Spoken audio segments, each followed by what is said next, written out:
Shalom, Bapak Ibu Saudara terkasih dalam Tuhan, kita bersyukur oleh kemurahan Tuhan, kasih Tuhan. Kita boleh ada sebagaimana adanya saat ini. Kita bersyukur Tuhan beri kesempatan kita menjalani hidup ini, bahkan bersyukur Tuhan izinkan kita menghadapi tantangan dan pergumulan ya. Tetap bersyukur bahwa Tuhan baik, Tuhan mengasihi kita.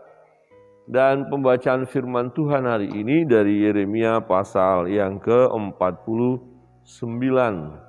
Ya, hampir sama dengan pasal-pasal sebelumnya, beberapa pasal yang sudah kita baca 2-3 hari yang lalu.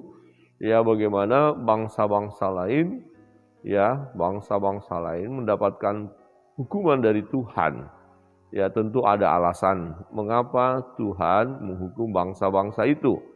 Tetapi yang menarik juga ya bahwa Tuhan pun nanti akan memulihkan keadaan mereka. Jadi rupanya penghukuman itu semacam disiplin kepada bangsa-bangsa itu karena memang mereka melakukan kesalahan. Nah, kita coba melihat di dalam Yeremia pasal 49 ada beberapa bangsa ya dinubuatkan oleh Yeremia bahwa mereka akan mengalami kecelakaan, kehancuran, malapetaka, ya, pembinasaan. Ayat pertama, firman Tuhan berbunyi demikian, mengenai Bani Amon, beginilah firman Tuhan, tidak adakah anak Israel, tidak adakah ahli warisnya, mengapa Dewa Milkom memiliki Gad dan bangsanya mendiami kota-kotanya?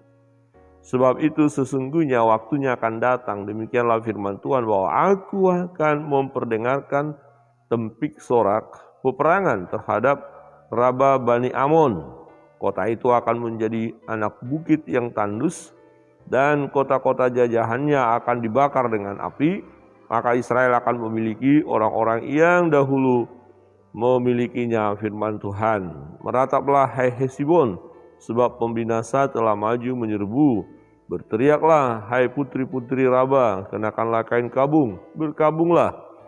Berjalan kelilinglah dengan luka toreh-torehan, sebab Milkom akan pergi ke dalam pembuangan bersama-sama dengan para imam dan pemuka-pemukanya. Betapa engkau memegahkan dirimu dengan lembahmu, hai putri yang congkak, yang percaya akan harta bendanya, dan yang berkata, siapakah yang berani datang menyerang aku? Sesungguhnya aku akan mendatangkan kekejutan atasmu. Demikianlah firman Tuhan Allah semesta alam. Dari segala tempat di sekitarmu, sehingga kamu bersorak-sorak masing-masing ke arahnya sendiri, dan tidak ada yang mengumpulkan yang mengembara itu. Tetapi sesudah itu aku akan memulihkan keadaan Bani Amon. Ya, Bani Amon itu, demikianlah firman Tuhan. Bapak Ibu Saudara yang terkasih dalam Tuhan, mewakili bangsa-bangsa. Nanti kalau kita lihat Edom, juga Elam, bangsa Arab, ya, di terus satu pasal ini sama ya, intinya mereka mendapatkan hukuman karena rupanya mereka juga menyombongkan diri serta mengandalkan Allah-Allah mereka, dewa mereka, tetapi dewa mereka tidak dapat berbuat apa-apa. Di sini kita melihat juga disiplin yang Allah berikan kepada ya Bani Amon, karena juga mereka mengandalkan dewa mereka. Jelas sekali dikatakan, mengapakah dewa Milkom menjadi memiliki Gad dan bangsa-bangsa mendiami kota-kotanya. Rupanya Bani Amon menguasai daerah Gad ini, daerah Israel. Jadi mereka menguasai, mereka menindas ya Israel, mereka menduduki ya tanah Israel, terus daerah Gad dikatakan di sana. Nah, dan mereka menyombongkan diri, ya. Mereka menyombongkan diri, mereka menganggap mereka hebat, ya. Dan sungguh Tuhan akan menghancurkan mereka. Dikatakan, betapa engkau, ayat 4, betapa engkau memegahkan dirimu dengan lembahmu, hai putri yang congkak. yang percaya kepada harta bendanya, dan yang berkata, siapakah yang berani datang menyerang aku. Jadi kita lihat ada kesombongan bagi bangsa ini, ya. Mereka merasa hebat, ya, mereka kaya, dikatakan di sana Bani Amun, mereka menunjukkan kehebatan mereka, dan mereka juga bangga banget ya bahwa mereka punya dewa yang mereka sembah, dan inilah yang menyebabkan Tuhan memberikan hukuman, memberikan disiplin kepada mereka, menghajar mereka, sehingga akhirnya mereka tak berdaya, dan sesembahan mereka pun tidak mampu menolong mereka. Ya, satu perbuatan Allah yang ajaib untuk menunjukkan bahwa tidak ada ya Allah lain seperti Allah, ya Allah Israel, Allah Abraham, Ishak, Yakub itu. Tidak ada Allah yang seperti dia, dialah satu-satunya Allah. Jadi bagaimana dengan yang mereka sembah itu, dewa Milkom itu? Dia bukan Allah, dia bukan Tuhan. Jadi satu kesia-siaan kalau menyembah dewa itu. Dan buktinya memang tidak bisa berbuat apa-apa. Jadi ini satu bentuk disiplin daripada Tuhan kepada Bani Amun, ya, supaya mereka tidak menyombongkan diri. Nah, mereka memang hebat, kuat, gagah, dan itu sebabnya mereka bisa menguasai daerah Gan, ya.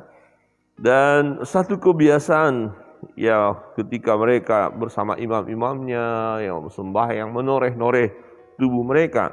Jadi kira-kira begini, mereka punya pergumulan, ya, mereka punya kesusahan, jadi mereka sembahyang, ya, mereka menyembah ya Allah mereka dengan cara menoreh-noreh tubuh mereka, ya. Tetapi ya Milkom tidak bisa buat apa-apa, ya, dewa mereka tidak bisa berbuat apa-apa, bahkan semuanya akan masuk dalam pembuangan. Nah, dikatakan sebab Milkom akan pergi ke dalam pembuangan bersama-sama dengan para imam dan pemuka-pemukanya. Hampir sama dengan renungan kita kemarin, ya, bahwa memang menyembah yang bukan Allah adalah kesia-siaan. Jadi hanya Allah yang semestinya kita sembah. Jadi kalau kita menyembah yang bukan Allah, percuma sebenarnya. Tetapi inilah kelemahan umat manusia, seringkali terjebak kepada penyembahan berhala, dan umat Tuhan pun mengalaminya. Ya, demikian juga Bani Amun. Mereka punya dewa sendiri, punya Allah sendiri, tetapi tidak bisa berbuat apa-apa. Buktinya ketika Tuhan sudah mendisiplin mereka, mereka berteriak kepada Allah mereka tidak bisa berbuat apa-apa. Nah, ini menunjukkan bahwa semestinya kita hanya menyembah Allah, hanya menyembah Tuhan kita. Dan hampir sama dengan bangsa-bangsa lain, mengapa dihukum, mewakili bangsa-bangsa yang lain dalam hal kasus yang mereka hadapi. Kita bisa ambil bagian ini dari bangsa Amun, ya.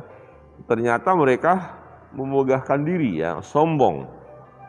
Ya, betapa engkau memegahkan dirimu dengan lembahmu, hai putri yang congkak, yang percaya akan harta benda, ya, harta bendanya, dan yang berkata, siapakah yang berani datang menyerang aku? Wah, ini ya kesombongannya luar biasa, ya.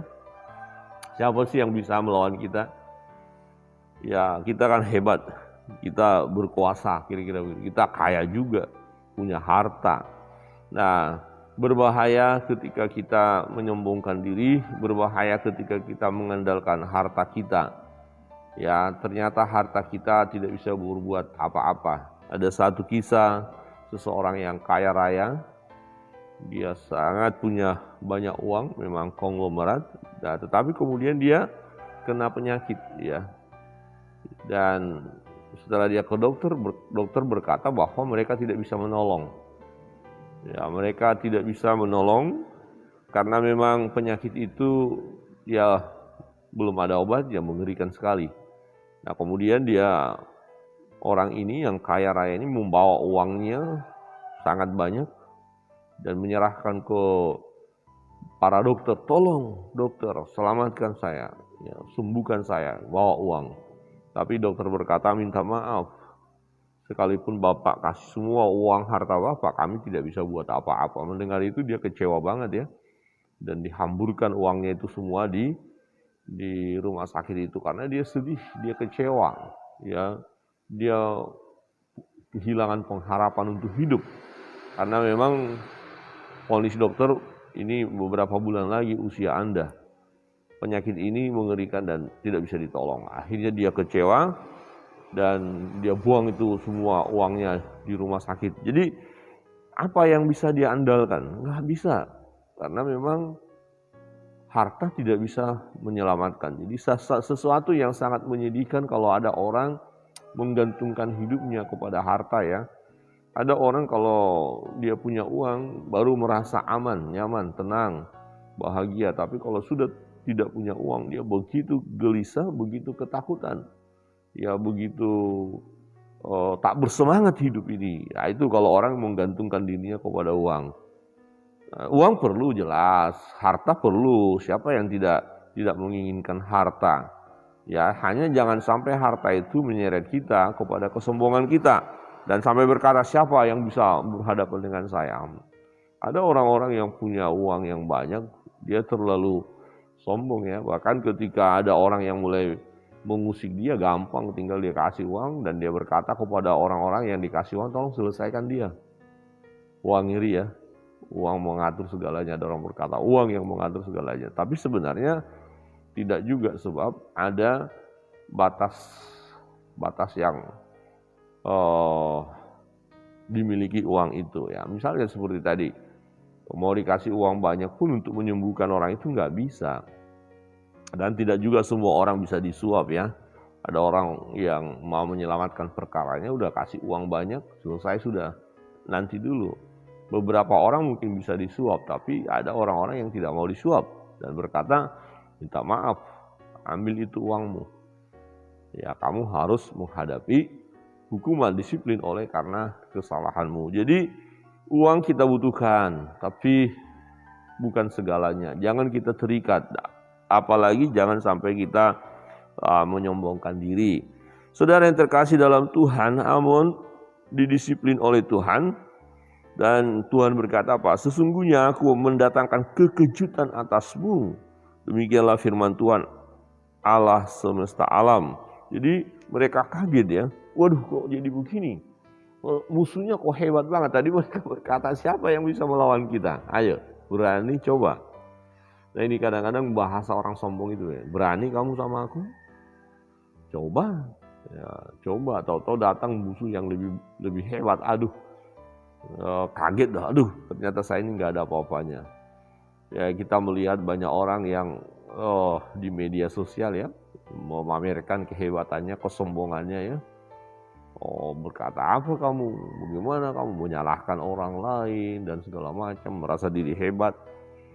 Ya bahkan presiden pun ditantang, setelah ditangkap nangis ya, minta maaf, waduh. Jadi inilah kadang-kadang kita terlalu menyombongkan diri. Ingat, orang yang menyombongkan diri akan mengalami kehancuran ya, didisiplin. Bapak Ibu Saudara yang terkasih dalam Tuhan, yang menarik memang dalam bagian ini nanti sama dengan bangsa-bangsa lain baik Edom dan seterusnya adalah di ayat 6 berkata begini. Tetapi sesudah itu aku akan memulihkan keadaan Bani Amon itu. Demikianlah firman Tuhan. Jadi ada pemulihan. Nah ini yang menghibur kita ya. Sebagai anak-anak Tuhan, orang percaya. Bani Amon pun nanti akan datang kepada Tuhan, menyembah Tuhan. Demikian juga Edom. Ya, kemarin kita sudah melihat bagaimana Moab ya. Semua jadi akan diadakan pemulihan oleh Tuhan, ya. Nah, mengapa Tuhan memulihkan? Nah, rupanya setelah didisiplin ada pembaharuan yang terjadi karena di bagian firman Tuhan bagian lain kita melihat di akhir zaman itu bahwa bangsa-bangsa juga akan datang berduyun-duyun ya ke Yerusalem, akan menyembah Tuhan, menyembah Allah yang hidup, ya, termasuk bangsa-bangsa Arab dikatakan di situ ya, di bawah, dan kita akan belajar bahwa mereka pun akan datang kepada Tuhan. Jadi Tuhan mengasihi semua bangsa. Ya, tidak hanya bangsa Israel, semua Tuhan sayang kepada bangsa-bangsa di dunia ini. Nah, salah satu bangsa Indonesia itu sebabnya kita bisa berjumpa dengan Tuhan, percaya kepada Yesus karena memang Dia sayang kita, Dia selamatkan kita. Nah, bagaimana dengan bangsa-bangsa lain, suku-suku bangsa yang lain yang belum datang kepada Tuhan? Tuhan pun mengasihi mereka dan tinggal menunggu waktu mereka akan datang kepada Tuhan. Manakala mereka mendengar kabar sukacita, ya, kabar bahagia itu, mereka tentu nanti akan meresponinya. Siapa yang tidak mau mengalami bahagia? Siapa yang tidak mau mengalami keselamatan, memperoleh keselamatan? Siapa yang tidak mau mengalami pemulihan? Semua mau. Nah, hanya bagaimana caranya? Ya datang kepada Tuhan, sebab Tuhanlah yang akan memulihkan keadaan kita. Bapak Ibu, saudara yang terkasih dalam Tuhan, pagi hari ini kita bersyukur yang mewakili bangsa-bangsa. Kalau Bapak Ibu nanti membaca Yeremia pasal 49, ada beberapa bangsa di sana ya yang disampaikan oleh Nabi Yeremia kepada mereka bahwa keadaan bangsa itu nanti akan mendapatkan penghukuman daripada Tuhan. Karena apa? Kesalahan mereka tentunya ya. Karena mereka menyombongkan diri dan menyembah Allah yang bukan Allah ya. Nah, mereka menyembah Allah yang bukan Allah dan melalui penghukuman itu Allah mau menunjukkan ya pribadinya yang sesungguhnya yang harus disembah itu Allah yang mana, yaitu Allah Abraham, Ishak, Yakub. Ya Allah Bapa, Anak dan Roh Kudus, Allah yang kita sembah di dalam nama Yesus, itulah Allah yang harus kita sembah, kita tinggikan dan kita agungkan. Dan ketika Tuhan memberkati kita ya dengan harta, dengan kekuatan, dengan kesehatan, dengan Allah apapun, ketika Tuhan memberkati kita dengan berkat-berkat yang berkelimpahan, jangan pernah kita menyombongkan diri. Ya, jangan pernah kita berkata, siapa yang bisa melawan saya? Saya hebat, kamu mau apa? Ya, jangan kita katakan seperti itu, tetapi kita mau terus mengisi kehidupan ini dengan takut akan Tuhan, dengan terus bersandar kepada Tuhan. Dan jika kita, Bapak Ibu Saudara, menghadapi beban pergumulan yang berat, bukan berarti Tuhan tidak sayang kepada kita, kepada saudara. Tuhan sangat sayang, tetapi kita melihat bagian ini ya sebagai sesuatu yang penting bagi kita, suatu peringatan bagi kita untuk kita datang kepada Dia. Jadi ketika kita menghadapi beban pergumulan, sakit penyakit, kesusahan, itu adalah mengingatkan kita akan kasih Tuhan kepada kita. Artinya kita datang kepada Tuhan, kita mau berserah kepada Tuhan, kita mau berdoa kepada Tuhan, dan kita mau memohon pertolongan daripada Tuhan. Kiranya kebenaran firman Tuhan pagi hari ini